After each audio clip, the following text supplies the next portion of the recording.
Siguruhin mong dala mo ang lana bago ka lumabas ng bahay. Ano ba yan? Ang baho ng bawang at sibuyas dyan sa niluto mo. Pati yung luya.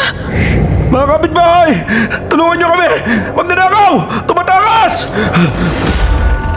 Sumpa ng Pag-ibig.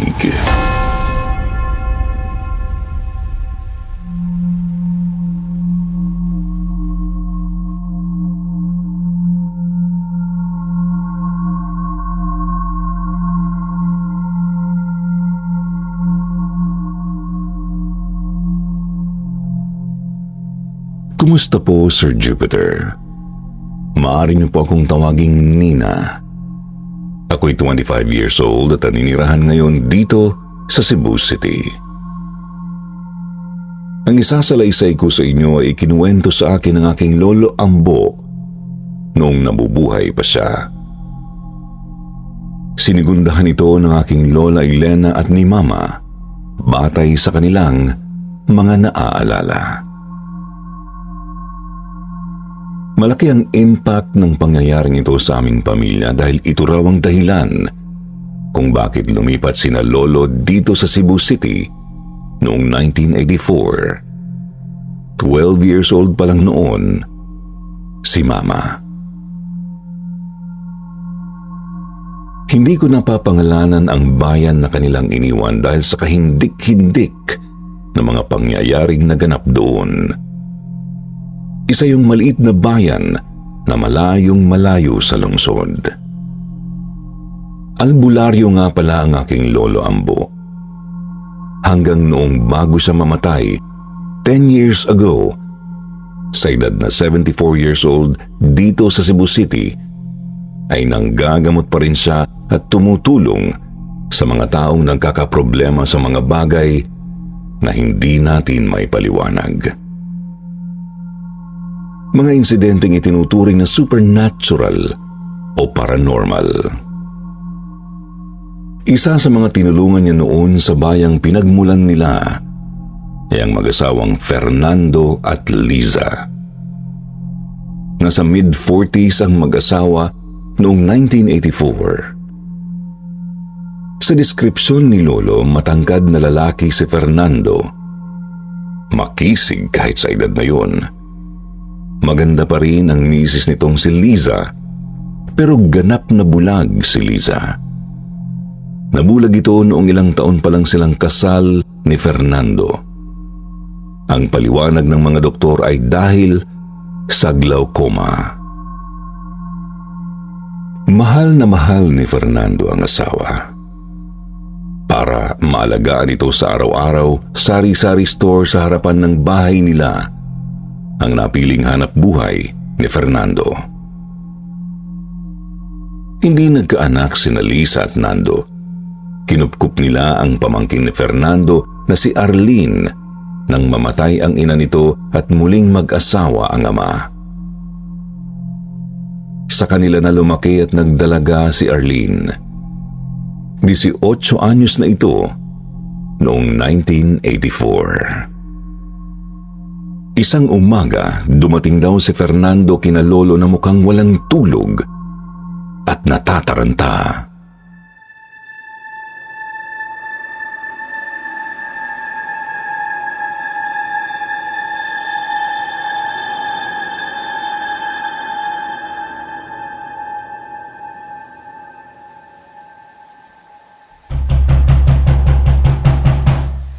Kamo! Kamo! Fernando, bakit? Anong problema? Si Lisa po kay Elena. Andiyan po ba si Kambo? Ano yun, Nando?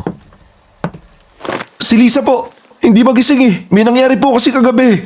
Pwede po bang sadaan ko na ikwento? Sige, kukunin ko lang ang bag ko ng mga gamit.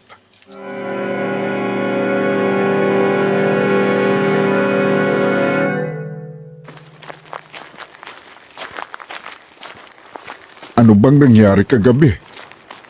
Hindi ba malakas ang ulan kahapon hanggang gabi? Na-stranded ako sa kabilang bayan pagkatapos kong mamili ng paninda na wala dito sa atin. Bumaha po dun sa may crossing at hindi makatawid yung mga jeep. Nung hindi pa rin umuhupa yung ulan hanggang gabi, sumabay na po ako doon sa mga naglalakad patawid sa hanggang dibdib na baha para makauwi lang. Pasang ko sa ulo yung mga pinamili ko. Mabuti at may mga jeep na rin po pagkalampas doon sa malalim na tubig. Tapos pasado 9:00 na ng gabi nung nakarating ako dito sa bahay. Napakalakas pa rin ng ulan. Nagtaka ako kung bakit nakabukas yung pinto.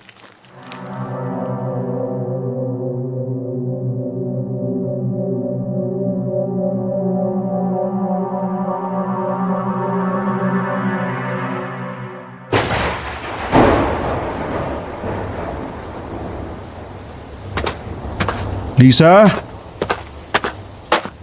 Huh? Sino ka? Walang hiya! Bitiwan mo ang asawa ko! Hayop ka!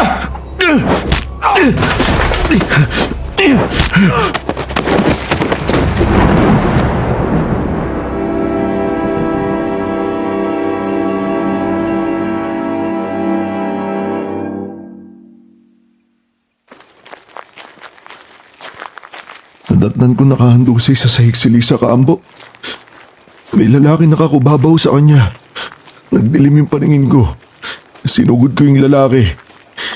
Marunong ako ng self-defense. At lagi ako may dalang balisong bilang proteksyon kapag umaalis ng bahay. Pero sobrang lakas ng lalaking yun. Nung nagpambuno kami, kayang-kaya niya ako. Napilitan akong gumamit ng balisong. Alam ko nasaksak ko siya. Maaring sa tagiliran. Pero nakatakbo pa rin siya. Ang bilis pa rin ng takbo niya.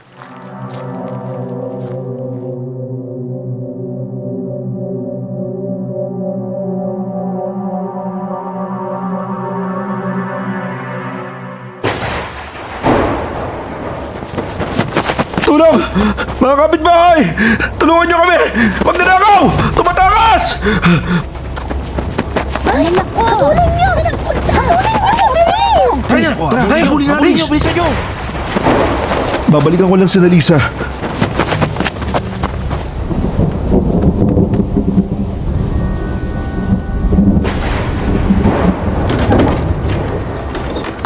Lisa, anong ginawa niya sa'yo?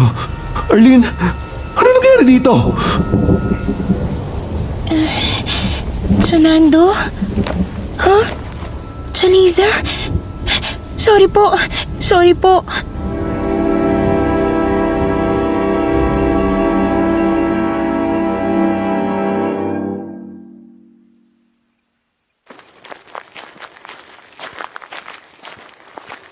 Tumulong ang mga kapitbahay namin na habulin ng lalaking yon, pero hindi na nila naabutan.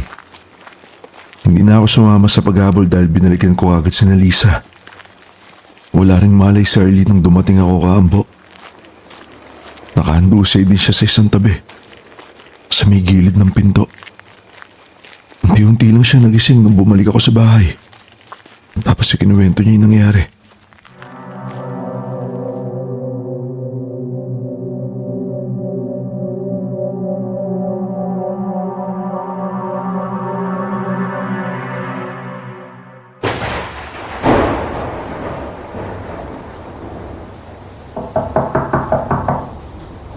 Huwag mong bubuksan ang pinto, Arlene. Wala pang tsunando mo. Gabi na. Delikado. Sisilipin ko lang po sa bintana.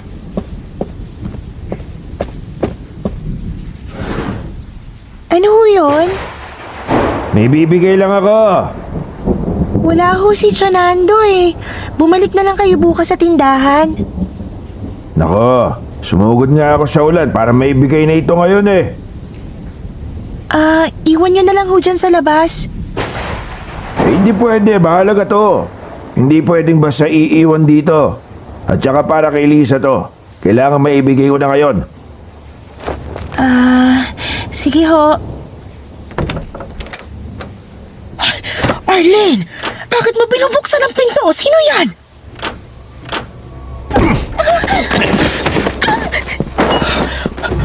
Arlene!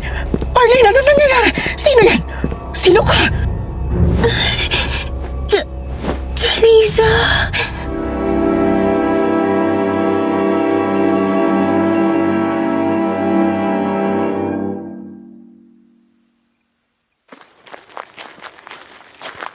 Yun po yung huling naaalala ni Arlene Kaambo.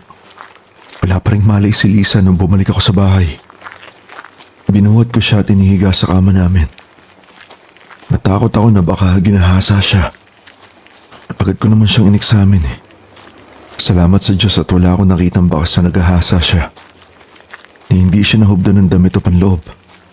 Sinabihan ko rin si Early na examinin niya yung sarili niya para malaman namin kung pinagsamantalahan siya ng lalaki habang wala siyang malay. Mabuti na lang at hindi rin naman. Baka kung hindi ako nakarating agad, naituloy na ng hayop na yun ang tinangka niyang gawin at mapapatay ko siya. Namukhaan mo ba yung lalaki? Namukhaan ba ni Arlene? Sabi mo nga nasaksak mo. Nai-report mo ba yan sa otoridad? Makakatulong yon sakaling may mahanap silang suspek. Isang lalaking may saksak. Pinuntahan ko kami kagabi ng mga taga-barangay, Kaambo. Sinabi ko sa kanila ang lahat. Nagsalaysay din si Arlene. Kaso, pareho kami ni Arlene na walang maibigay na description eh. Napakabilis sa mga pangyayari mula nung dumating ako. Hindi ko nga nakita yung mukha niya eh. Sabi naman ni Arlene, nasa anino daw yung mukha ng lalaki nung kausap niya mula sa bintana. At nung tinulak niya ang pinto at sinapak siya, hindi na niya nakita yung mukha nito. Si Lisa ka mo. Hindi pa gumigising mula kagabi. Oo. Ang karaniwan niyang gising alas 5 ng umaga. Sabay-sabay kami nag-aalmusal bago ako magbukas ng tindahan. Pero nung alas 10 na kanina, di pa gumigising, pinuntahan ko na po kayo. Tama ang ginawa mo. Mas mabuting ma-examine ko siya. Oh, Arlene. Gumising na ba ang tia Lisa mo? Hindi pa rin po. Magandang umaga ho, Kaambo. Magandang umaga, anak. Kumusta ka na? Hindi ba sumama ang pakiramdam mo pagkatapos ng nangyari? Hindi naman ho. Okay naman ho ako. Ikandado mo uli ang pinto, Arlene. Pupuntahan lang namin si Lisa. At sumunod ka na rin, baka may mga itatanong pa si Kaambo sa'yo.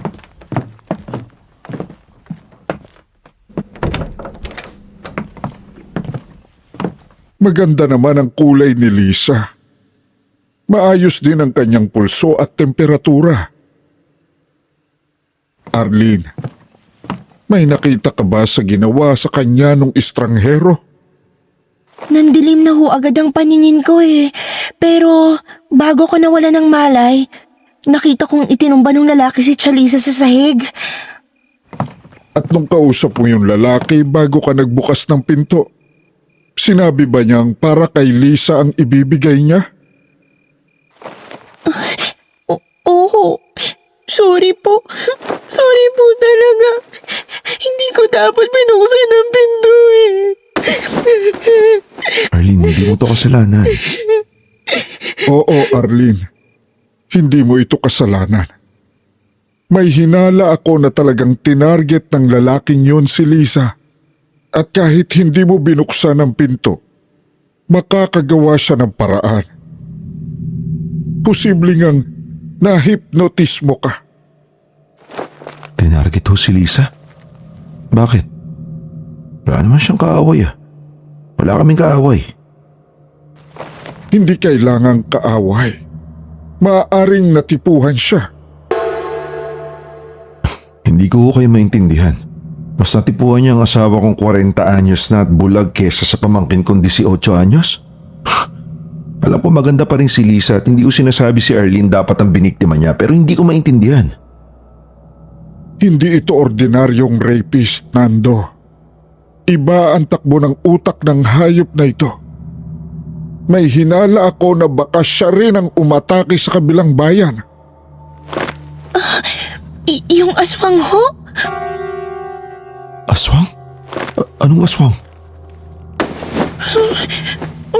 Tsunando, may aswang sa kabilang bayan. Nabalitaan ko sa palengke. May mga pinatay na raw yung aswang eh. Magkakasunod na pangyayari. Kaambo, ibig niyong sabihin, pinaghihinalaan niyo ho yung aswang na yun na umatake sa amin ni Chaliza? Umabot na dito sa atin yung aswang?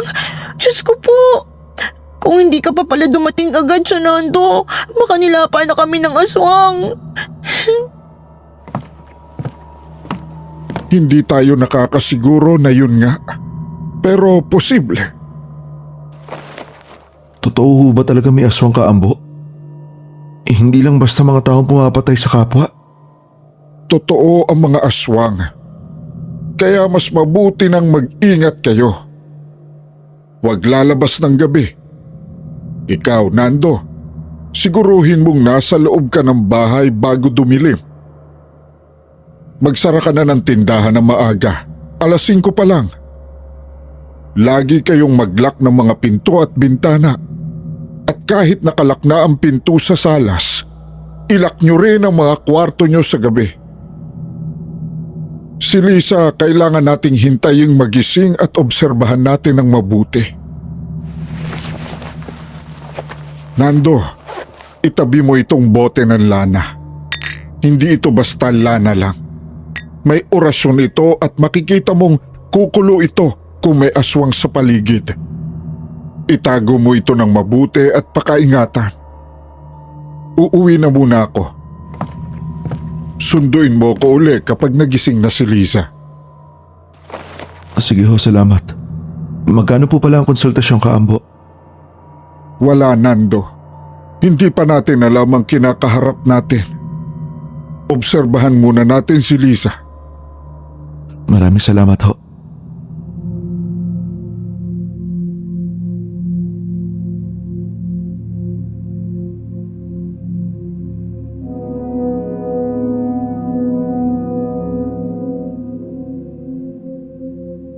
Kinaumagahan na uli sinundo ni Fernando si Lolo Ambo, Sir Jupiter.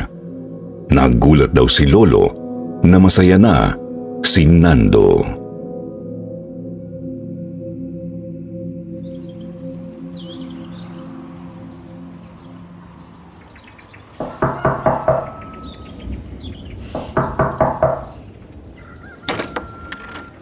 O Nando, gising na si Lisa? Kagabi pa ho. Ayoko lang po silang iwan kagabi kaya nagpaumaga muna ako bago ko kayo sinundo. Magandang balita. Saglit, kukunin ko ang bag ko at magpapaalam ako kay Elena para makalakad na tayo.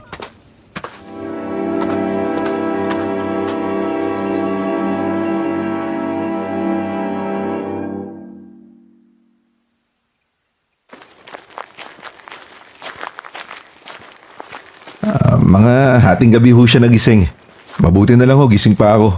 Hindi kasi talaga ako nakatulog sa pag-aalala eh. Pero nung nagising siya, may kakatwang nangyari, Kambo. Unti-unting luminaw yung kanyang paningin. Sinabi niya sa akin, parang tulad daw nung kung paano unti-unting lumabo yung kanyang paningin. Kabaliktaran nga lang at mabilis. Ang saya-saya niya dahil nakita niya ako uli pagkatapos ng maraming taon. Wala nung mabulag siya. Nakakakita pa rin ba siya ngayong umaga? Hindi na nga ho uli eh. Teka, bakit parang nahulaan nyo?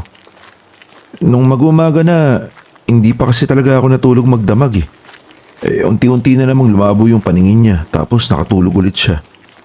At nung nagising siya kanina, wala na ho uli siya makita. At hindi niya ho maalala na nagising siya kagabi at sandaling luminaw ang paningin niya. At ang uli niyang naalala, yung pinasok ng estrangherong lalaki yung bahay. At takot na takot pa rin po siya. Kaawa-awa naman si Lisa. Kapag nakita ko uli ng lalaking yung tutuluyan ko na.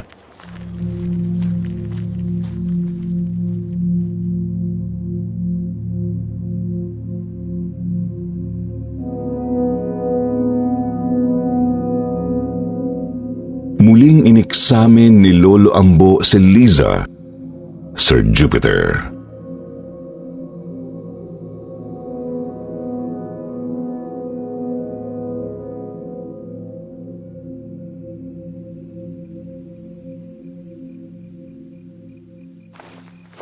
Mukhang mabuti na ang pakiramdam mo, Liza.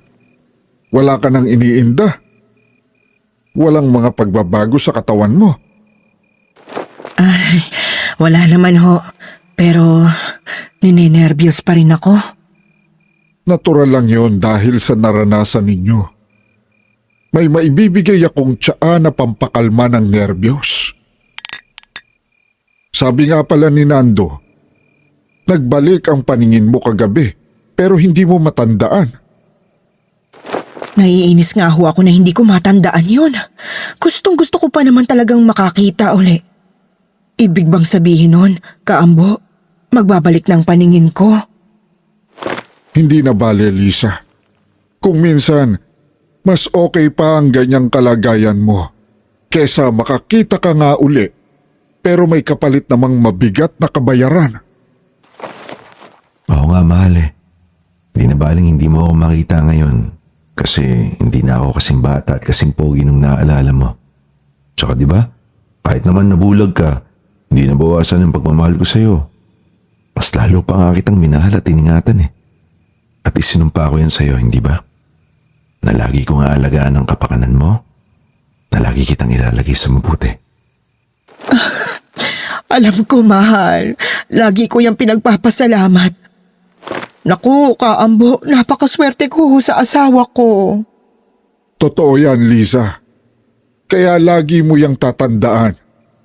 Yan ang kapitan mo sa mga sandaling parang nagdidilim ang iyong diwa. Lagi mong iisiping mahal na mahal ka ni Nando at hindi ka dapat bumitiw sa dalisay ninyong pag-ibig. Pareho kami ni Kaambo na romantiko. Tapat sa pag-ibig. May isa pa akong panata kay Lisa, Kaambo. Pangarap niya kasing makabalik sa dagat. Pareho kaming lumaki sa tabing dagat at marami siyang masasayang mga alaala doon. Pero dito na kami nagkakilala kung saan napakalayo natin sa dagat. Gusto niya uling maamoy yung simoy ng hanging dagat, maramdaman ng helo ng mga alon. Sabi ko sa kanya, isang araw, babakasyon kami sa tabing dagat para sabay naming maranasan uli yun. Piruin niyo, hindi pa namin naranasan kailanman na magsabay sa dagat. Oo nga. Magandang ideya. Hindi nyo na itatanong, lumaki rin ako sa tabing dagat. Maraming benepisyo ang dagat.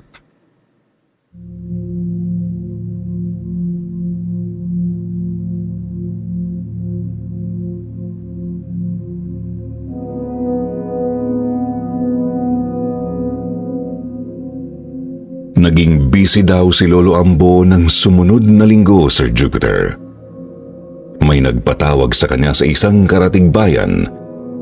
Dahil bakasyon sa eskwela, isinama niya roon sina Lola Elena at si Mama.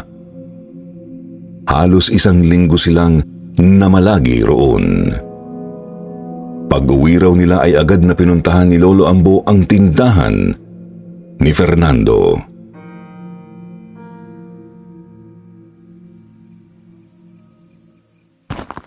Kumusta na si Lisa, Nando? Mabuti naman ho. Kaso balisa pa rin siya kung gabi. Ilang beses na ako nagising na naglalakad siya ng tulog eh. Sleepwalking ba yung tawag doon?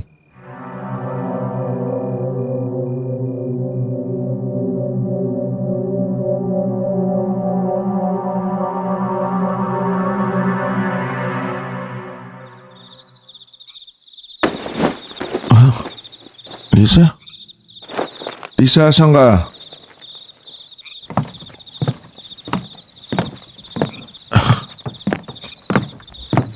Lisa! Huwag mong bubuksan ang pinto ng bahay! Huwag kang lalabas! Delikado!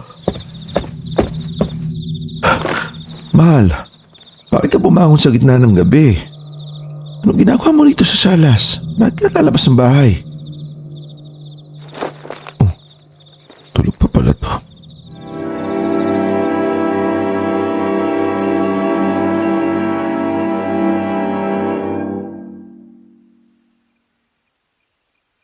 Kinabukasan hindi rin niya maalalang naglakad siya habang tulog. Sa bagay, tulog nga naman siya nun. Paano niya maaalala? Kaya nilalagyan ko ng padlock yung pinto ng kwarto namin sa gabi. Nasa ilalim ng unang ko yung susi. Kasi kahit bulag siya, kabisado niyang buksan yung mga lock ng bahay. Yun bang bote ng lana hindi kumukulo? Hindi pa naman ho. Lagi mong iche-check yun sa gabi para alam mo kung andyan ang aswang. Hanggat hindi yun kumukulo, ligtas kayo. Huwag na huwag mong hahayaang makalabas si Liza sa gabi. Ah,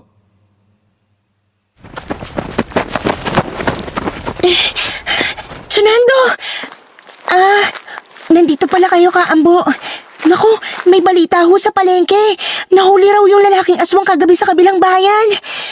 Ay, nahuli raw sa akto. May biniktima na naman. Mabuti na lang may nakakita at mabuti na lang hindi niya pa napapatay yung biktima nung kinuyog siya ng taong bayan. Pinagtataga raw nila yung aswang, pinagtulungan hanggang mamatay. Tapos nung patay na, pinutol-putol yung katawan tsaka sinunog para daw talagang siguradong di na ulit mabubuhay. Nakakapangilabot talaga. ayun. Buti nga sa kanya. Tama lang na pagtatagain siya, pagputol-putulin ng katawan at sunugin. Tama yung ginawa nila. Ngayon, ligtas na tayo. Huwag kang pakasisiguro, Nando. Huwag maging kampante. Bantayan mo pa rin yung Lana. Ibig niyo sabihin, posibleng may kasama pa siya? Na may iba pang aswang sa paligid natin? Hindi natin alam. Ang ganap na aswang nagkakaroon ng pangitain kapag nalalapit na ang pagtatapos ng kanyang buhay. Kapag nangyari yon, maghahanap siya ng taong gagawin ding aswang. Diyos ko po, dumadami pala ang mga aswang. Basta sabihan mo agad ako kinabukasan, Nando, kapag kumulo ang Lana sa gabi. At oo nga pala, kaya ko rin ibinigay sa iyo ang Lana ay dahil panlaban din yan sa aswang. Isaboy mo yan sa aswang at manunumbalik siya sa pagiging tao. Mawawala ang kanyang lakas bilang aswang at mawawalan siya ng malay. Maraming salamat, Kaambo.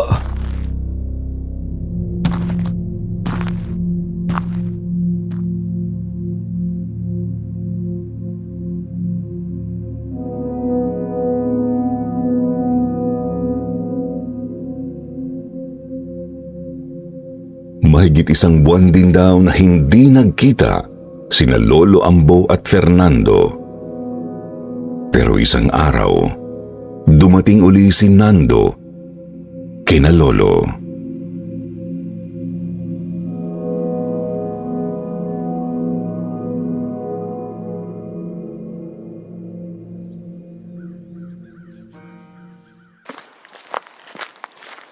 May gamot ba kayo sa pagduduwal ng buntis, Kaambo? Ha? Bakit mo naman kailangan yun? Buntis ho si Arlene eh. Ha?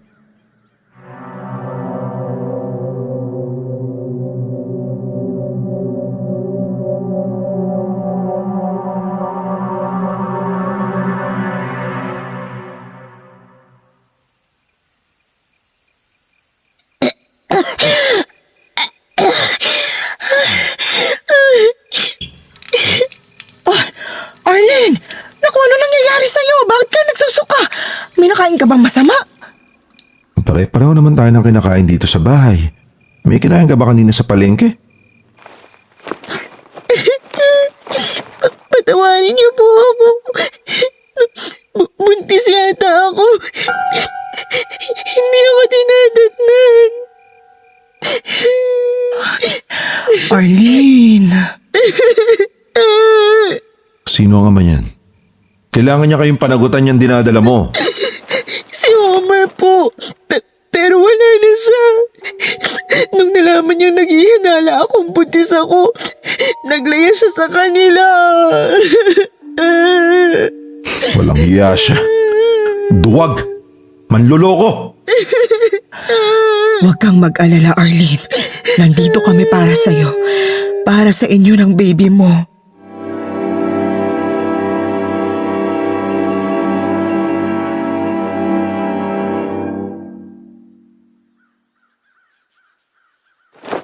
Aarugain namin na magiging anak ni Arlene, Kaambo.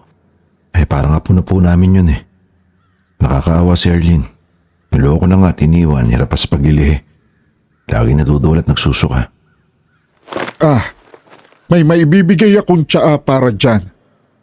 Epektibo. Magiginhawaan siya. Ay, siya nga po pala. May maganda rin ho akong balita. Buntis din si Lisa. Sa wakas magkakaanak na kami. Si Lisa? Nauna pa nga ho namin nalaman yung pagbubuntis ni Lisa kaysa yung kay Arlene. At hindi nga ako nagtaka. Kasi ho, magmula nung muntik na siyang mawala sa akin, lalo akong naging malambing sa kanya. Pagkatapos nung nangyari, lalo ko napatunayan na hindi ko kaya mabuhay nang wala siya. Dahil siguro sa mas maalab kong atensyon, may naging pagbabago rin sa kanya. Iba na rin siya sa gabi, sa kwarto namin. Mas agresibo. Higit pa nga kaysa nung mas bata pa kami.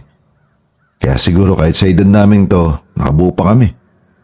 Pagkatapos ko ng maraming taon namin paghihintay, magkakaanak na rin kami, Kaambo, sa wakas. Wala bang kakaiba sa paglilihin ni Lisa? Hindi naman ho siya nagsusuka na tulad ni Arlene, pero kung ano-ano yung pinaglilihan masyadong mapili sa pagkain. Tapos marami nang ayaw kainin at kakaiba yung mga gusto.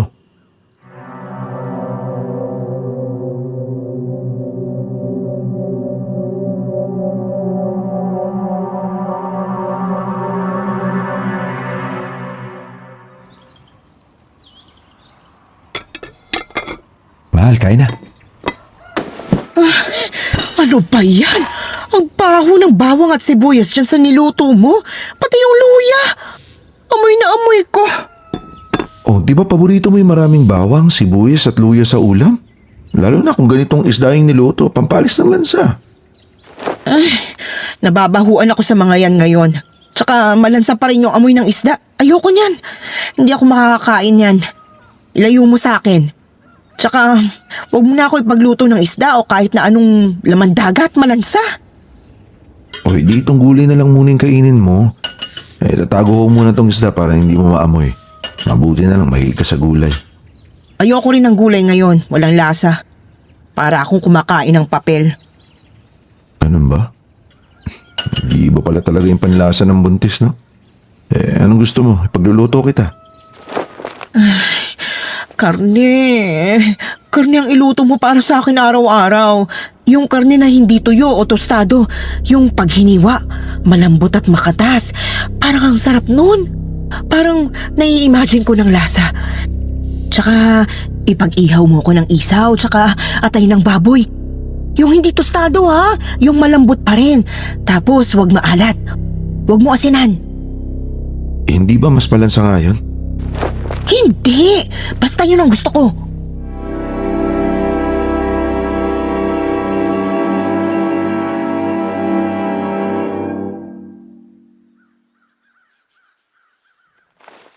Ganun po pala yung naglilihi, no, Kambo?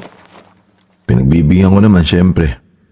Lahat ng gusto niyang kainin, yun yung niluluto ko para sa kanya. Iba ang ulam namin ni Arlene. Tapos kapag hindi ko alam iluto yung inihingi niya, di bumibili ako ng luto na. Kaya nung naganap siya ng dinuguan. Malay ko bang iluto yun? Ganoon ba? Kumusta naman yung lana? Hindi ba kumukulo? Hindi naman ho. Bantayan mo ng mabuti gabi-gabi yung lana. At siguruhin mong hindi sila pareho makalabas ng bahay sa gabi. Sina Arlene at Lisa. Oo nga pala, no? Delikado ang mga buntis sa aswang.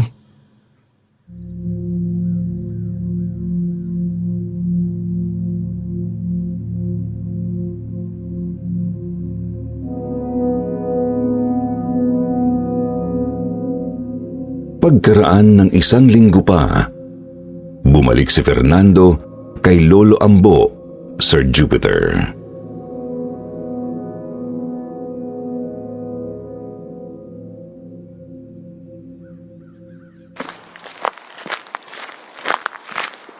Kambo, bumalik ang aswang. Ha? Nakita mo? Pumasok sa bahay niyo? Hindi ko nakita pero kumulo yung lana kagabi. Nagising ako na wala na uli sa tabi ko si Lisa. Bukas yung pinto ng kwarto namin. Hindi ko alam kung paano niya nalaman na nasa ilalim ng unang ko yung susi ng padlock. Bukas din ho yung pinto sa salas. Sobra ho yung takot ko. Mabuti na lang inabutan ko siyang nasa bakuran pa. Nakayapak nga lang siya.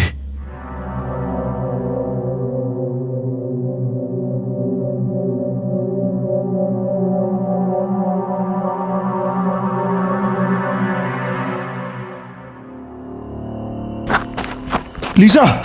Mahal! Delikado dito sa labas ah. Halika na, pasok na tayo. Naglalakad ka na naman ng tulog eh. Halika mahal, iga na. Ayan, sige matulog ka lang ha. Titignan ko lang yung bote ng lana. Kumukulo, may aswang.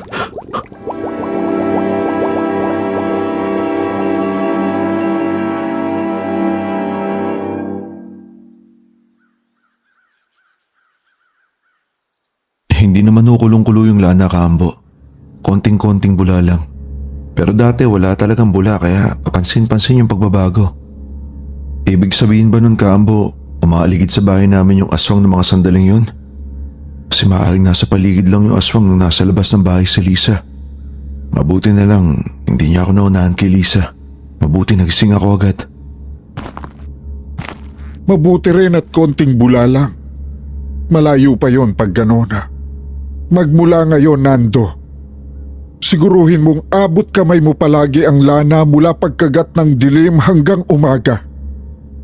Kung mangyayari uli yung nangyari kagabi, siguruhin mong dala mo ang lana bago ka lumabas ng bahay. At kapag nagpakita ang aswang, sabuyan mo agad ng lana tulad na sinabi ko noon. Manunumbalik pansamantala ang kanyang pagiging tao. Manghihina siya. Manunumbalik ko ang pagiging tao? Hindi na magiging aswang? Pansamantala lang. Hanggang sa susunod na pagkagat ng dilim. Sapat lang na panahon para makaligtas kayo at magapi ang aswang. Tao rin ang aswang, Nando. Pero ang pagiging aswang ay parang sakit na nasasalin. Isipin mo na lang na parang rabies. Ang taong may rabies ay nawawala sa sariling katinuan. Nanlalapa. Nagiging parang hayop. Ang taong nahawahan ng pagiging aswang ay nawawala rin sa sarili kong gabi. Kapag nangingibabaw ang pagiging aswang, nagiging mas malakas ng dihama kaysa karaniwang tao. Kaya malalaman na hindi mo kakayaning talunin ng mag-isa. Kaya mahalagang gamitan ng lana.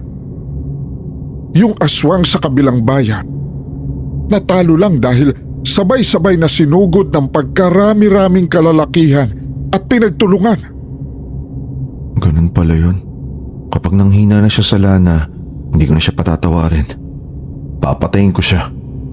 Sabi niyo nga, kung nasa pamamahay o bakuran ko, karapatan ko yun.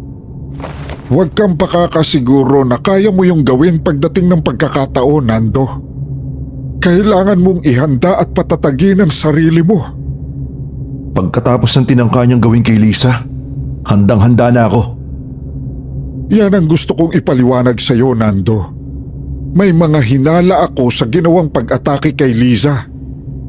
Hindi ba sinabi nung estranghero kay Arlene na may ibibigay siya para kay Lisa? At ikaw nga mismo ay nagtaka kung bakit si Lisa ang pinagkainteresan at hindi si Arlene na higit na mas bata. Katulad na sinabi ko noon, hindi basta rapist ang lalaking yun. Posibleng aswang nga at ang target ay si Lisa dahil bulag siya. Ano ang kinalaman ng pagiging bulag ng asawa ko sa pagiging target niya? Di ba sabi ko nga, nagkakaroon ng pangitain ng aswang kapag malapit nang matapos ang kanyang buhay. At nagkaroon siya ng di mapigilang pagnanais na magpasa ng bertud. Mananatili pa rin siyang aswang. Pero ang pagpapasahan niya ay unti-unti ring magiging aswang. Madalas ang pinipili ng aswang na pagpasahan ng bertud ay yung mga taong may kapansanan o kaya naman mahina ang pangangatawan. Hindi kasi madaling mapagsuspetsahan ng iba ang taong itinuturing na walang sapat na kakayahan. Pero kapag naging ganap ng aswang ang sinalina ng bertud, nawawala ang kanilang anumang kapansanan sa mga oras lang na nangingibabaw ang kanilang pagkaaswang. Nagiging higit na mas malakas nga sila kaysa sa karaniwang tao. Teka nga, parang ang pinatutunguhan ng sinasabi niyo ay sinasalina ng pagiging aswang si Lisa dahil bulag siya. Ang asawa ko? Iniisip niyong nagiging aswang ang asawa ko? Nando, hindi ko agad sinabi sa iyo ng buo ang hinala ko dahil nga alam kong ikagagalit mo. Pero yung nakita mong nakakubabaw yung lalaki kay Lisa, posibleng hindi panggagahasa ang pakay niya. Posibleng nagsalin siya ng bertud ng pagkaaswang sa bibig ni Lisa. Pero teorya pa lang yun, kaya kailangan ko munang obserbahan si Lisa. Sa mga nagaganap ay tumitindi ang hinala ko. Yung nagbalik ang paningin ni Lisa sa gabi. Yung bumabangon siya at nakakalabas ng bahay sa gabi. Yung hindi mo alam kung paano niya nabuksan ang padlock. Yun lang? Dahil lang doon pinaghihinalaan niyo ng aswang yung asawa ko? Kaambo, matinding akusasyon yan. Maaari ring hindi siya buntis, Nando. Maaaring yung hindi pagdating ng kanyang regla ay dahil sa pagbabago ng kanyang katawan. Dahil sa unti-unting pagbangon ng pagkaaswang sa kanyang pagkatao. Kita mo nga, ang mga hinahanap niyang pagkain ay panay karne na madugo at halos hilaw. Hindi totoo yan. Buntis si Lisa. Magkakaanak kami. At normal sa naglilihi yung naghahanap ng kakaibang pagkain. Hindi pa nga tayo sigurado, Nando, sa kabila ng lahat ng yon. Kaya kailangan nating siguruhin kung ganoon nga ba ang nangyayari sa kanya. May alam akong paraan. Isama mo ko sa inyo ngayong gabi. Oobserbahan natin siya sa buong magdamag. Magdadala ko ng hilaw na karne. Kapag bumangon siya sa gabi, tingnan natin kung anong gagawin niya sa karne. Hanggat hindi pa siya nakakatikim ng tao, Nando, maaawat pa natin ang proseso. May paraan. Hindi! Hindi ako naniniwala, hindi si Lisa. At higit sa lahat, huwag na huwag niyong ipagkakalat ang binibintang niyo sa asawa ko. Kapag may masamang nangyari kay Lisa, mananagot kayo sa akin. Ay, Diyos ko, Ambo. Narinig ko ang lahat. Paano yan? Gagawin ko ang lahat para maawat ito, Elena. Sa lalong madaling panahon. Huwag sana tayong maunahan.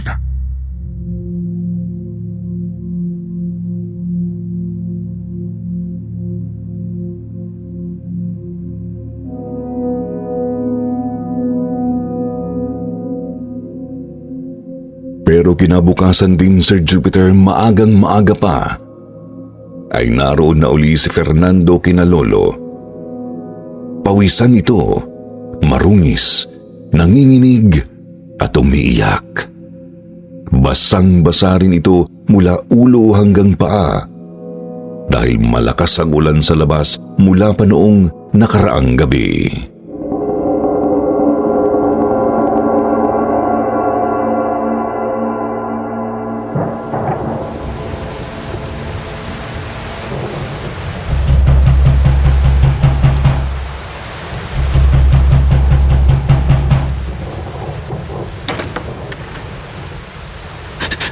Kaambo,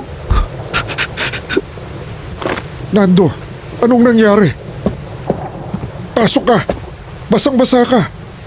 At bakit ganyan ang ayos mo? Puro lupa ang mga kamay mo. dinoble ko na nga yung padlock sa kwarto. Binagawa na rin yung nagawa ng susi. Pero nagising ako kagabi na wala uli sa tabi ko sa kama si Lisa. Bakit? Anong nangyari kina Lisa at Arlene? Hamos ako lumabas. Dala ko yung lana tulad ng bilin niyo. Wala rin ho siya sa bakuran. Inanap ko siya sa paligid, hindi ko siya makita.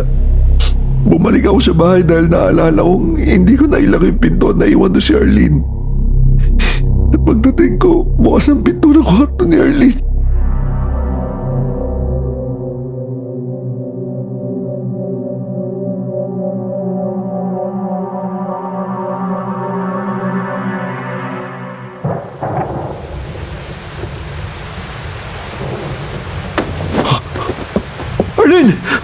Lisa! Lisa, anong ginawa mo kay Arlene? Lisa! Ako to! Si Nando! Lisa! Lisa! Lisa! Arlene! Patawad, Arlene. Nakinig dapat ako kay Kaambo.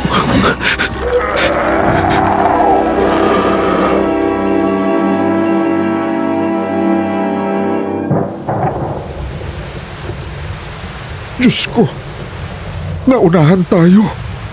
Naunahan tayo ng ganap na pagbangon ng aswang. Nakinig ako dapat sa inyo, Kaambo. Nakinig ako dapat. Patawad, Arlene. Hindi ko rin akalain na ganito kabilis ang pagbangon. Nasaan si Lisa ngayon? Tulog pa rin. Ibinili ko siya sa kama namin. Pinadla ko ang kwarto mula sa labas. Nanghihina pa yun dahil sa lana. At umaga na.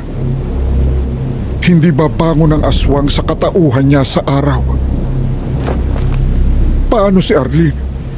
Hindi pwedeng basta inilibing mo lang. Kailangan mo itong i-report. Huwag! Kukunin nila si Lisa. Papatayin nila si Lisa. Gamutin niyo si Lisa, Kaambo. Parang awa niyo na. Nakinig ako dapat sa inyo. Pero sabi niyo maaawat pa, hindi ba? May paraan. Gawin na natin.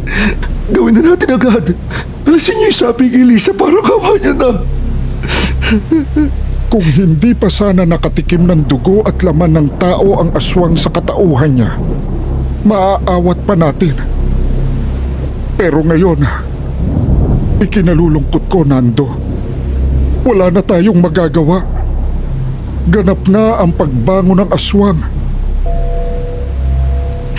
Mahal na mahal ko si Lisa, Kaambo. Ayoko matulad siya sa ginawa nila sa aswang sa kabilang bayan. Nando, pinatay niya si Arlene at ang baby ni Arlene. Kinain niya. Nakita mo mismo. Bumangon na ng ganap ang aswang sa katauhan niya. Hindi niya ginusto na maging ganon. Hindi niya kasalanan na hinawa siya nung halimaw na yun. Mabait si Lisa, mabait ang asawa ko.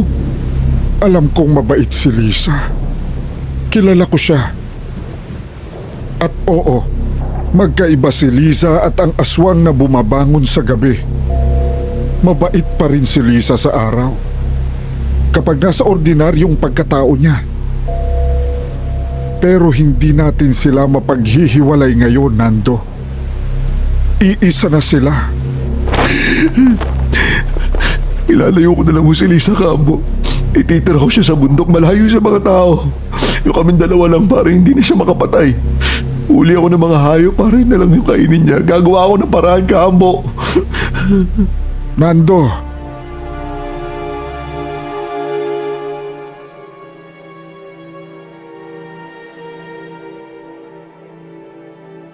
Si Lolo lang ang pinagsabihan ni Fernando ng lahat ng balak niya, Sir Jupiter. At pagkatapos, ito ang ikinwento niya kay Lolo.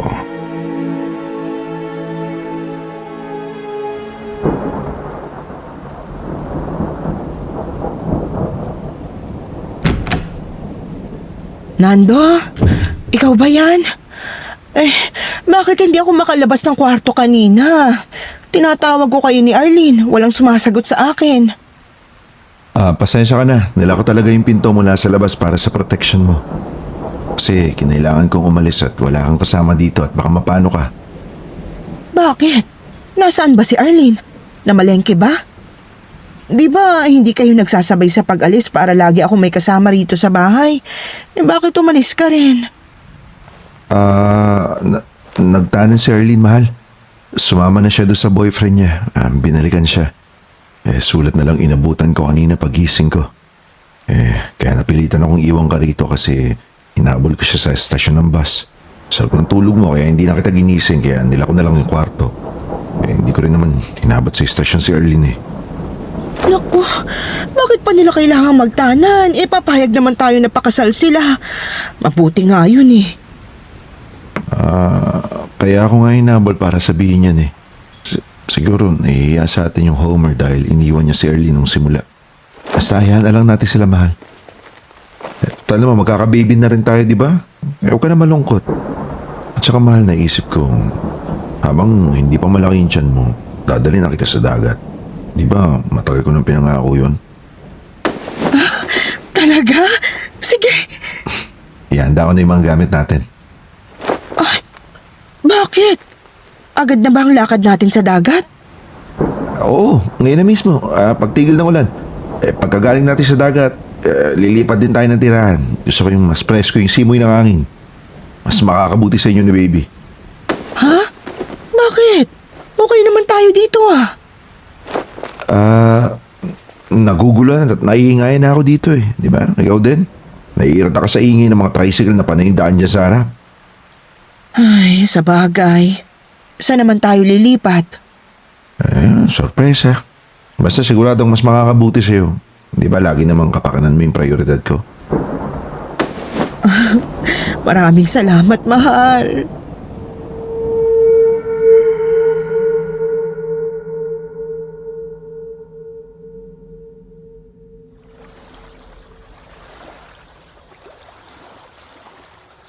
Umupa ka pa talaga ng bangka. Hindi ko nga alam na marunong ka palang mamangka eh. Sinurpresa mo talaga ako. Hindi ko akalaing makakasakay uli ako sa bangka ng ganito. Tapos ganito pang tayong dalawa lang. Napaka-romantic. Tinuruan ako mamangka ni tatay nung bata pa ako hanggang sa magbinata ako. Di ba katulad mo rin ako lumaki sa tabing dagat. Naalala ko pa syempre kung paano mamangka, no? Ay, ang sarap talaga dito sa gitna ng laot. Iba ang amoy ng hangin, no? Ang sarap laruin ng kamay, ang tubig dagat. Oo siya. Simulan na natin tong baon natin na pang picnic dito sa laot. Inihanda ko talaga yung pagkain gusto mo. Itong inihaw na atay na malambot pa. Nagdala rin ako ng inumin. Mahal, itong inumin mo. At ito sa kabilang kamay mo yung barbecue na atay. Talagang pinaghandaan mo. Gusto ko ma-enjoy mo ito ng gusto, no? Habang sinisimsim mo yan, alalahanin mo yung love story natin. Di ba ang sarap balikan habang nandito tayo na magkasama? Napaka-romantic mo talaga. Kaya madali ako na-in-love sa'yo eh. At habang tumatanda tayo, lalo pa akong nai-in-love. Lalo naman ako mahal, no? Sobra-sobra yung pagmamahal ko sa'yo. Kahit buhay ko, ibibigay ko para sa'yo. Ay, ayoko nun. Gusto ko ganito lang tayo palagi. Nasa mga bisig mo ko, nakahimlay. Sana nga ganito na lang tayo palagi. Ano ba yan? Inaantok ako? Ganito pala pagbuntis, ano? Sige lang, mahal. Umidlip ka lang dito sa mga bisig ko habang dinuduyan ka ng mga alon. Habang humahalik ang hangin dagat sa iyong mukha. Akin na muna yung hawak mo. Tatabi ko muna.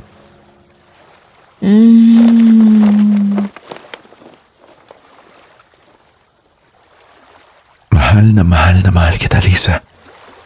Matulog ka lang dito sa mga bisig ko.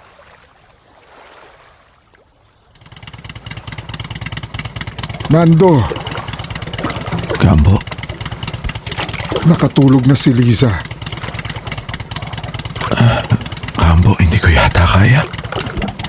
Nando, napag-usapan na natin ito. Nando, hindi uubra ang plano mong itira sa bundok si Liza. Hindi makokontento ang aswang na kumain lang ng hayop. Sa tuwing babangon yan sa katauhan ni Liza, maghahanap at maghahanap yan ng dugo at laman ng tao. Lalo na ngayong nakatikim na. At kapag walang ibang mapagbalingan, kahit ikaw ay kakainin ng aswang.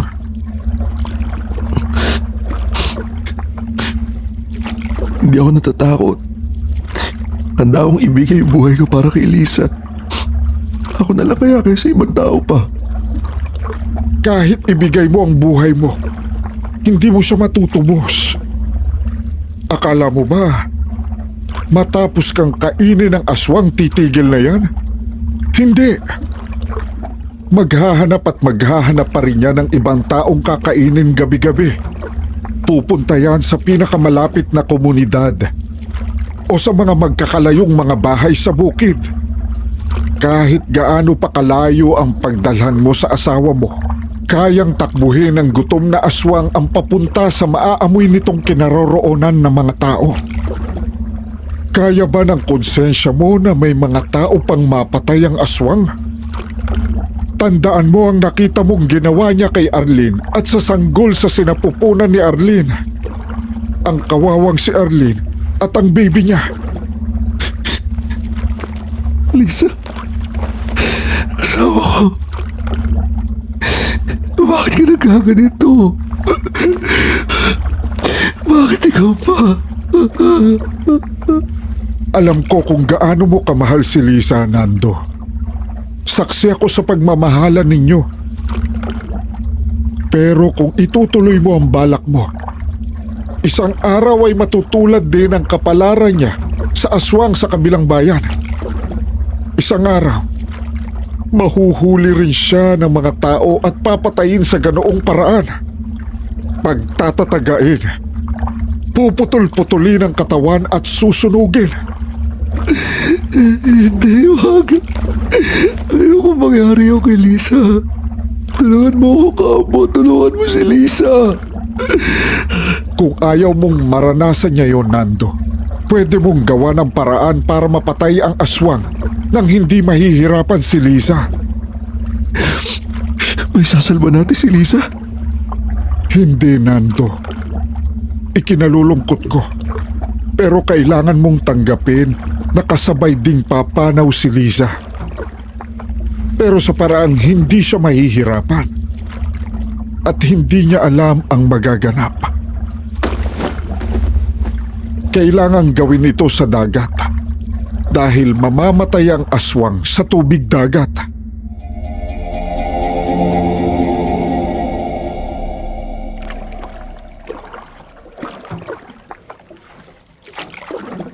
Oras na, Nando. Hindi tayo dapat abutan ng dapit hapon dito. Mabuti at nakatulog siya agad sa nilagay mo sa kanyang inumin. Heto ang timba.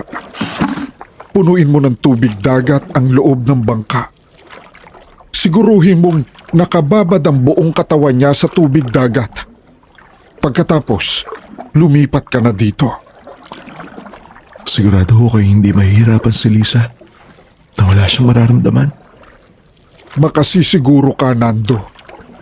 Tuloy-tuloy na ang kanyang paghimbing bilang tao kapag kumagat ang dilim. Sa pagbangon ng aswang sa katauhan niya, mamamatay ito sa tubig dagat. Hindi ito kakayanin.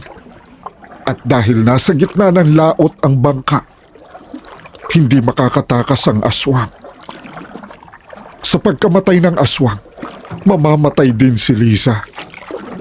Pero wala siyang mararamdaman. Ang huling maaalala ni Lisa ay nakatulog siya ng panatag sa iyong mapagmahal na mga bisig.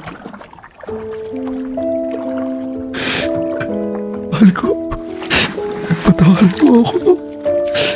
Patawarin mo ako, Lisa.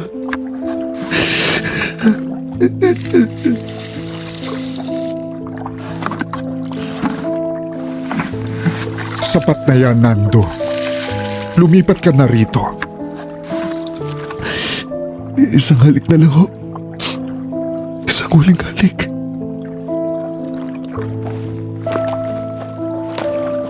Lisa, mahal na mahal kita.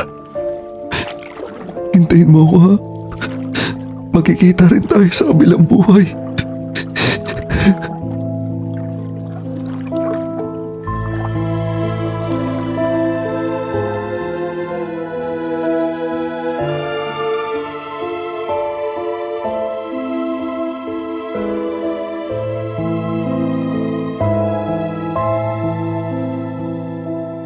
Ang sabi ni Lolo Sir Jupiter, hindi rin halos niya kinaya ang nasaksihang pamamaalam ni Fernando sa pinakamamahal nitong asawa. Kilalang kilala rin kasi ni Lolo si Liza at alam niyang napakabait nito. Hindi nito kasalanan na napili itong pagsalinan ng aswang. Alam din ni Lolo kung gaano kamahal ni Fernando ang asawa. Napakalaki ng isinakripisyo ni Fernando, pero walang ibang pwedeng gawin para mapuksa ang aswang. Iniwan nila sa gitna ng laot ang bangkang kinalululanan ni Lisa.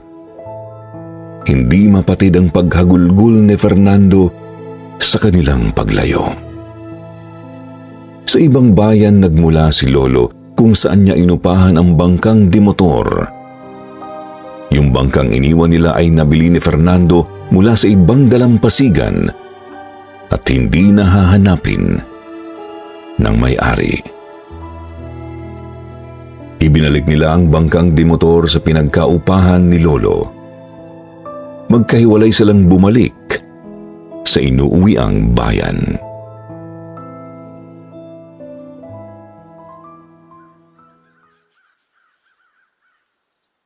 Kinabukasan ay may pinuntahan namang ibang bayan si Lolo para manggamot, kasama sina Lola at Mama.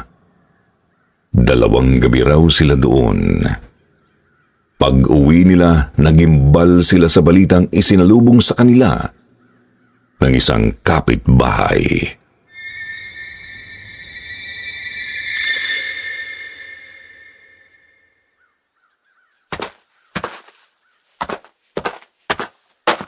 Kambo! Kararating nyo lang pala. Naku! Hindi nyo inabot yung malaking kaguluhan kahapon. Di ba kilala nyo si Fernando? Alam ko, nagpapagamot yun sa inyo eh. Aswang pala. Ha? Anong aswang? Sino kamo? Si Fernando! Yung madalas kong makitang nagpupunta dito sa inyo. Aswang pala. Naku! Mabuti at hindi na biktima ang pamilya nyo. Anong nangyari? Hindi aswang si Fernando. Anong pinagsasasabi mo? Naku! Pati nga kayo na goyo. May ebidensya ho. Anong ebidensya? Paano magkakaroon ng ebidensya na aswang si Fernando? Imposible yun. Yung boyfriend ng pamangking niyang si Arlene, binalikan yung girlfriend niya. Kasi nga raw buntis. Naghanap lang daw ng trabaho si Homer sa Ibayo. At ngayong may trabaho na, bumalik para yayaing pakasal si Arlene. Kaso, wala kina Fernando si Arlene. At nung hindi pa dumarating si Homer, ang sabi ni Nando dun sa mga kapitbahay nila ay nagtanan si Arlene kasama si Homer. Nagkagulatan ng lahat nung sumulpot si Homer at hinanap si Arlene. Huling-huli ang pagsisinungaling ni Fernando. Isa pa, nawawala rin yung asawa ni Fernando na si Lisa. Sabi ng mga kapitbahay nila, buntis din si Lisa. Kasama pa raw ni Fernando nung umalis ng bahay nung makalawa. Pagkatapos, hindi na nila nakita si Lisa nung bumalik si Nando. Ang paliwanag ni Nando, nagbakasyon muna sa mga kamag-anak si Lisa. Tapos ba naman ho parang sinadya ng tadhana. May nahukay yung asong gala sa likod bahay ni Fernando. Kitang-kita ng mga tao. Doon pala niya inilibing si Arlene. At nakakasuka yung itsura ng bangkay. Hindi lang dahil nagsisimula ng maagnas. Warak ang buong harapan ng katawan. Wala nang laman loob. Kitang-kitang ebidensya na nilapa ng aswang. Tiyari si Fernando. Anong nangyari kay Fernando? Nagpaliwanag ba siya? Aba, wala siyang kawala. Hindi siya hinayaan ng mga tao na makapagsinungaling pa o makatakas. Dinaluhong na siya agad ng mga kalalakihan. Tinadtad siya ng mga taga hanggang magkalasog-lasog ang katawan. Pagkatapos, sinunog ang kanyang katawan. Natulad siya dun sa aswang sa kabilang bayan. Mabuti nga sa kanya. Ganon talaga dapat ang ginagawa sa mga aswang. Huh? Ano? Diyos ko po!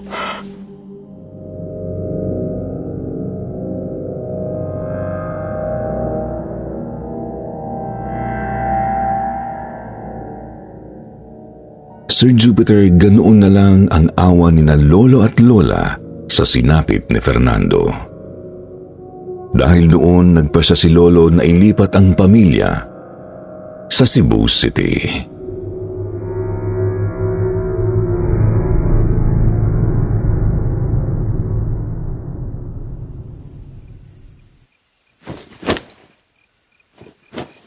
Sa lungsod na mag-high school at magdadalaga si Nanette Elena. Ilalayo ko na kayo mula rito. Nakakatakot ang mga aswang. Maaaring may mga naglipa na pa sa paligid. Liban sa kanila, nakakatakot din ang nagagawa ng mga taong basta na lang pumapatay ng kapwa batay lang sa kanilang mga haka-haka.